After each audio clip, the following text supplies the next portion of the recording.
Бұл пастаны ұйықтар алдында күніне бір ас қасықтан жей отырып, мыңдаған дәрігерге қаралудан және миллиондаған аптекаға жүгінуден құтыласыз. Бұл паста әртүрлі кептірілген жемістер, жаңғақтар, бал және лимон қоспасынан тұратын витаминдік бомба пастасы болып табылады. Бұл жай витаминдік десерт қана емес, иммунитетті нығайтатын, жүрек қан тамырлары ауруларының алдын алатын, асқазан ішек жолдарын тазалайтын, бір сөзбен айтқанда денсаулығыңызға пайдасы орасан зор сиқырлы паста. Бұл витаминге толы пастаны дайындауға көп уақыт пен күшті талап етпейді. Бұл дәмді өте пайдалы пастаны дайындау үшін бізге келесі ингредиенттер қажет: кептірілген өрік, қара өрік, тұқымсыз мейіз, құрма, кептірілген инжир, қабығы ашылған жаңғақ, зығыр тұқымдары, табиғи бал мен лимон қажет болады. Барлық кептірілген жемістер өте жақсы сапалы болуы керек, сондықтан оларды мұқият тексеріп таңдап алыңыз. Кептірілген жемістерді сатып алғанда тым әдемі көрінетін жасанды түрін емес, табиғи қалпын сақтаған кептірілген жемістерді таңдаған дұрыс.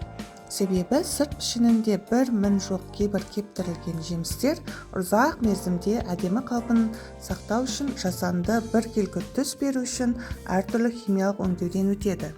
Бұл пастаны дайындау үшін алдымен кептірілген жемістерді жақсылап жуып, бумен жұмсартып алу керек. Ол үшін жемістерді ыдысқа салып, үстінен қайнаған су құйып 10-15 минутқа қалдырамыз. Тым ұзақ ыстық суда ұстамаңыз, себебі жемістер ботқаға айналып кетуі мүмкін. 10-15 минут өткеннен кейін жемістерді сүзгіге салып, артық суын ағызып жібереміз. Қолмен де ақырындап қысып суын толық ағып кетуіне мүмкіндік жасасаңыз да болады. Одан кейін бұл жемістерді мясорубкадан өткізіп алып, оның үстіне дұрыстап тазартылған грек жаңғағын ұнтақтап саламыз. Одан кейін бір бүтін лимонды алып, бірнеше бөліктерге бөліп, турап, ортасындағы дәнегін алып тастап, оны да мясорубкадан сыртындағы қабығымен бірге өткізіп, жаңағы қоспаға саламыз. Ең соңында бірнеше қасық бал қосып, жақсылап араластырып, шыны банкаларға салып, тоңазытқышта сақтап пайдалана берсеңіз болады. Қабылдау бойынша нұсқаулықтарға тоқталатын болсақ, ересек адамдарға күніне 2-3 ас қасықтан аспайды, ал балалар үшін 2-3 шай қасықтан аспауы керек.